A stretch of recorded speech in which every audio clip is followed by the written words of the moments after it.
You can have a seat. Hey, welcome back. Yeah, yeah.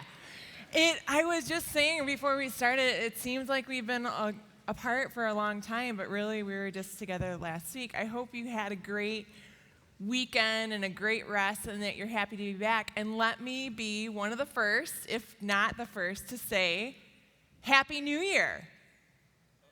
Oh, yep, no, think Happy New Year.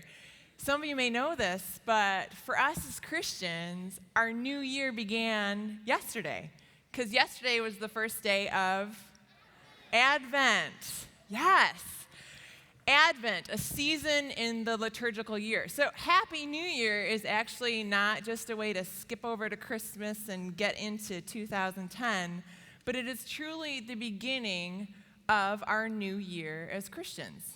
Now, I know for some of you, when you hear the word liturgy or liturgical or think of the liturgical year, it might conjure up some things in your mind, maybe a certain type of worship, maybe a certain type of worship that some deem more boring or predictable.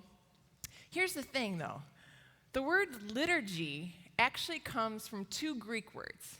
The first one being laos, which means people, and the second being ergon, which means work.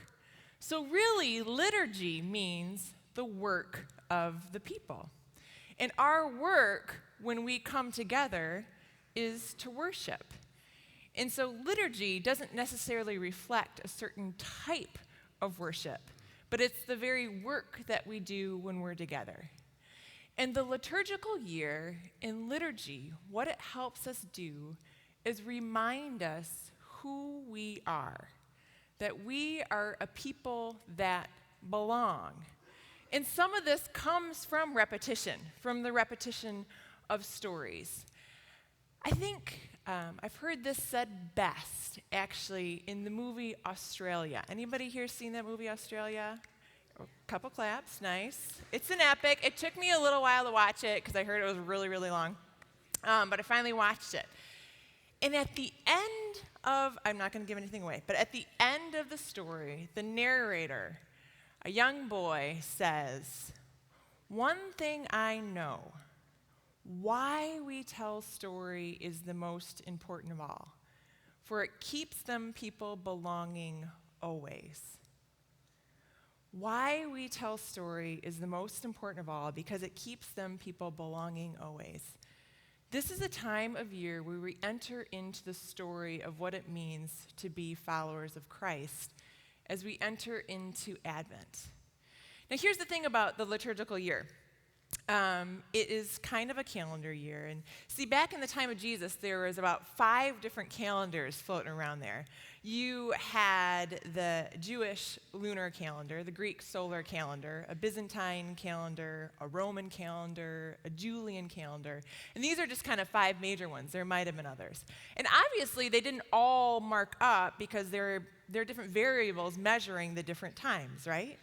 One of the calendars that I think we're most familiar with ourselves now is the civic calendar, which starts on January 1st.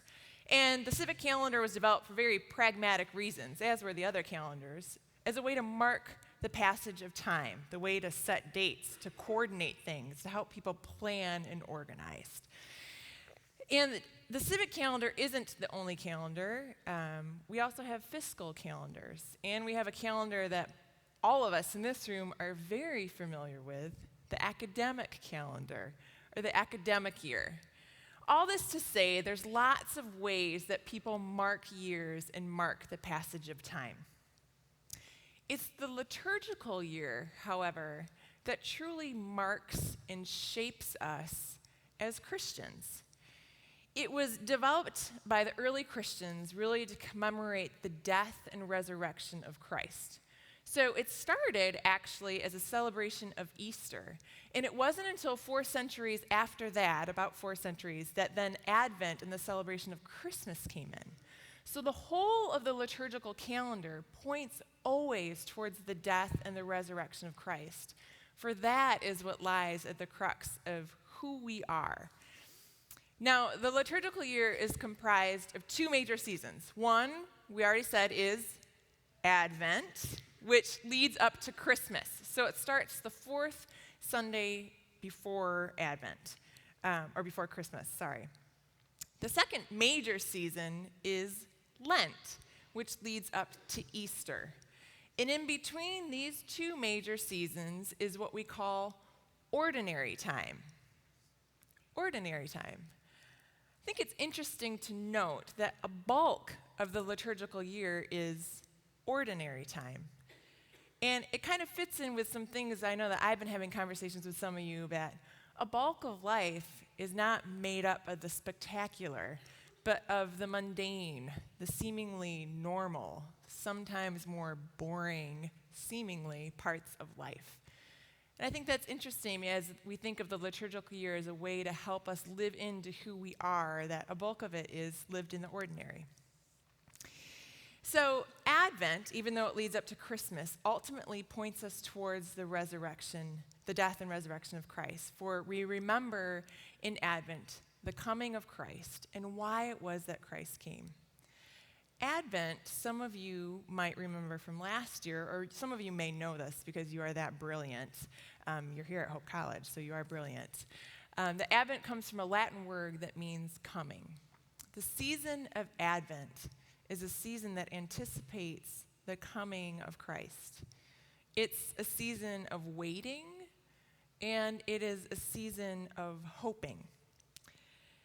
Now, I know this also from conversations with many of you, that we are not a people who like to wait. We tire of waiting quickly. We want to know what lies around the corner now. We tire of waiting for love. We tire of waiting for healing. We tire of waiting for test results or grades. We tire of waiting for quick or timely responses to email. Our culture is continually moving towards the fastest way to get responses. We see it in texting and instant messaging. We tire of waiting. But we enter into this season which is entirely about waiting, about slowing ourselves down. And one of the things that we do, one of the symbols that reminds us of this waiting in Advent is the Advent wreath. The Advent wreath is comprised of five different candles. And the candles around the outside, which in this case are all purple, you'll see in some traditions that there's one pink candle, and that really is kind of arbitrary. It's because in medieval times they used the pink candle to celebrate a week of joy. But it's common to see all purple candles too. And then in the middle is the Christ candle. And how it works is each week leading up to Advent, you light a new candle. So the first week there's one candle lit, second week two, and so on and so forth. Reminding us that as we move through Advent, we move towards the growing light of Christ. And that is Christ that is the center of this season. Now, some traditions assign a certain meaning with each candle. So there will be the candle of hope, the candle of love, candle of joy, candle of peace. Some churches or traditions have each candle represent a different part of the story. So there'll be the Mary candle, Joseph, shepherds, magi, incarnation. Some around themes of justice, mercy, compassion. Those are great, but that's not the point. The point is to, again, remind us of this growing light of Christ and to wait. Now, Advent wreaths are a big part of my family's Christmas traditions. And I remember vividly as a child getting into Advent season because it meant after dinner we got to light the candle. But more than that, it meant that we got to perform some rituals and tell stories and sing favorite songs, Christmas carols during this season. So how it worked in my family is after dinner, the wreath was brought out, and then after some deliberations between my siblings and I and whose turn it was, to light the candle. We probably didn't start doing that till we were older. I think my parents kind of took over that. Little children should not play with matches. But we also had, I don't know if any of you have seen this, an Advent calendar. You know those little calendars with like little doorways or little windows that are perforated and you can pop them out, and there's different pieces of the story that leads up to Advent. So really more so than even the wreath, like the big deal was whose turn it was to flip open the, new piece of the Advent story. So after we lit the candle and decided who got to pop it open, then somebody got to choose their favorite Christmas song to sing. And I think for years, every time it was my turn, I requested the first Noel because it was my favorite, and when it's your choice, you can say whatever you want. So I look back at that now as a little kid, you just get so eager, and I'm sure my parents were probably more like, oh my, why don't our children know more Christmas songs? Because it was like the first Noel and Away in a Manger were kind of the big hits right there, top of the charts. Then, after celebrating that, came kind of the big moment in my family, too. It was who got to snuff out the candles, because we actually had one of those snuffers, like it's like this long thing with like this bell, but it's not a bell because it doesn't have the ding thing in it. And you got to snuff out the candle, and that was a big deal, too. And the true mark of passage, that you knew that you were like on almost adulthood, was when you didn't use the snuffer anymore, but you simply licked your fingers and pinched the wick and sizzled. My brother reached that long before I did, and I was really, jealous about that. My dad always did that, so it was that was the mark of cool, wow, you're really cool when you can do that.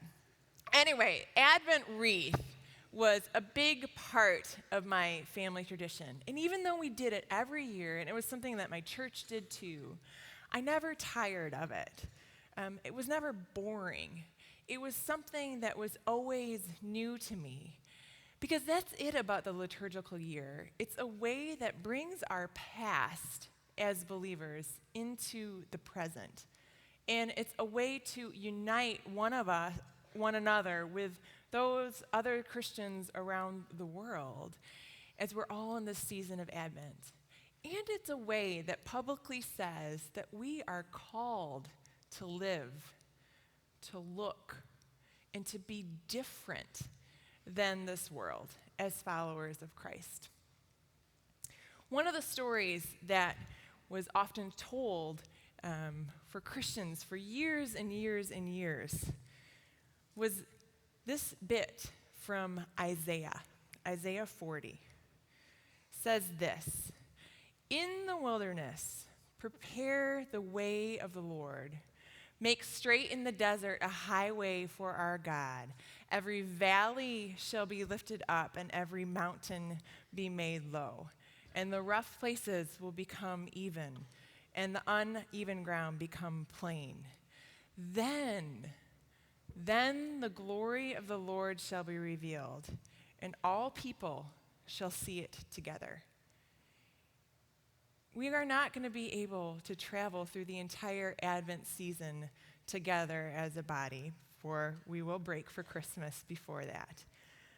But as we go through this, we're going to make part of our worship this wreath, and we're going to say some of the same things. But I hope that as we do so, that you don't tire of it or become bored with it, but see it as a calling to kind of say no to the frenzy of this season that so quickly wraps us up, and say yes into a season of waiting and a season of hoping and joy of what lies around the corner for us. Advent is a season that calls us to wake up, for it is in telling of the stories that we learn how to be sensitive and aware of God's presence in our life right now. So, part of what we'll do is we'll have some responsive reading a little bit as we light the candle. My friends, the Advent wreath is a circle with no end and no beginning, reminding us that God's faithfulness is never ending. Jesus said, "I am the light of the world, and the one who follows me will not walk in darkness, but have the light of life. We light this candle as a sign of the coming light of Christ. We light this candle in hope.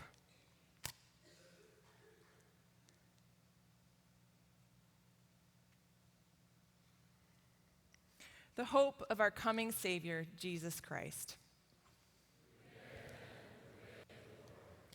Come, Lord Jesus, our light and our salvation. Let us walk in the light of the Lord.